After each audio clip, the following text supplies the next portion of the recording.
আসানসোল পৌর নিগমের উদ্যোগে শ্রদ্ধার সঙ্গে পালিত হলো স্বাধীন ভারতের প্রথম প্রধানমন্ত্রী পণ্ডিত জওহরলাল নেহেরুর জন্মদিন। এদিন পৌর নিগম চত্বরে নেহেরুর মূর্তিতে মাল্যদান করে দিনটি স্মরণ করা হয়। নেহেরুর দেশ গঠন, বিজ্ঞান চর্চা ও শিশুদের প্রতি তার গভীর ভালোবাসার কথা তুলে ধরা হয় অনুষ্ঠানে উপস্থিত ছিলেন আসানসোল পৌর নিগমের চেয়ারম্যান অমরনাথ চ্যাটার্জি, মেয়র পরিষদ সদস্য গুরুদাস চ্যাটার্জি, রবিউল ইসলাম সহ পৌর নিগমের বিভিন্ন আধিকারিকেরা। নেহেরুর আদর্শকে তরুণ প্রজন্মের কাছে পৌঁছে দেওয়ার গুরুত্ব নিয়ে আলোচনা করেন অতিথিরা।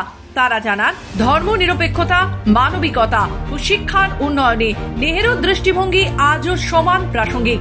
দিনটিকে স্মরণীয় রাখতে পৌর নিগমের পক্ষ থেকে বিশেষ শ্রদ্ধা নিবেদন করা হয়। চাচা জওহরলাল নেহেরুর জন্মজয়ন্তী আসানসোল মিউনিসিপ্যাল কর্পোরেশন প্রত্যেকবার ওনার জন্মদিনটাকে পালন করে। তাই আজকে আমাদের মধ্যে উপস্থিত ছিলেন আমাদের চেয়ারম্যান অমরনাথ চট্টোপাধ্যায় মহাশয়, উপস্থিত আছেন বড়বাবু প্রলয় থেকে আরম্ভ করে সবাই, অফিস স্টাফ কল্লোল ভান্ডারি থেকে আরম্ভ করে আর যারা অফিস স্টাফ আমাদের মধ্যে উপস্থিত আছেন রবিউল ইসলাম।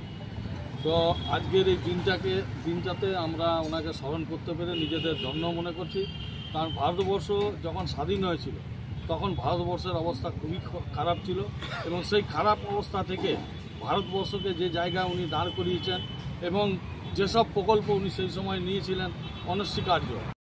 আজকে আমরা এই যে সুযোগটা পেয়েছি যে ভারতবর্ষে এমন একজন প্রধানমন্ত্রী যার মুক্তির সামনে আমরা রয়েছি এবং যার মুক্তিতে আমরা মাল্যদান করতে চলেছি, এমন একটা প্রধানমন্ত্রী যিনি ভারতবর্ষ স্বাধীনতার দিন থেকে শুরু করে উনি যতদিন প্রধানমন্ত্রী গদিতে ছিলেন শুধুমাত্র চেষ্টা করে গিয়েছিলেন ভারতবর্ষে বিভিন্ন জায়গায় কি করে কারখানা করা যায়, বিভিন্ন কীভাবে প্রকল্প করা যায় মানুষের সুবিধার জন্য, মানুষের পরিষেবার জন্য।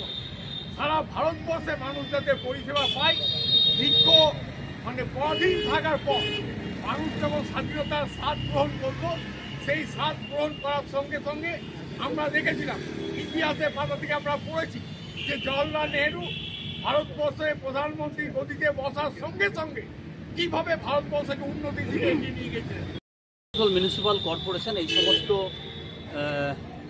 মনীষীদের ফটোতে মাল্যদান করার মধ্যেখান দিয়ে জন্মদিন মৃত্যুদিন পালন করে পৌর নিগমকে গৌরবান্বিত করে এবং মানুষের সচেতনতা বৃদ্ধি করে যে এই সমস্ত মানুষের অতীত যতভাবে প্রচারিত হবে সমাজ এবং ভারতবর্ষ ততভাবে সমৃদ্ধ হবে। এই মানুষটি আমাদের জওহরলাল নেহেরু যেদিন কেমব্রিজ বিশ্ববিদ্যালয় থেকে পাশ করে আসার পরে রসায়ন, আপনার ফিজিক্স, ল, ব্যারিস্টার এমন কোনো সাবজেক্ট নেই যে সাবজেক্টে উনি পড়াশোনা করেননি বিদেশে। আসানসোল থেকে রাহুল পাসওয়ানের রিপোর্ট, খবর বাংলা।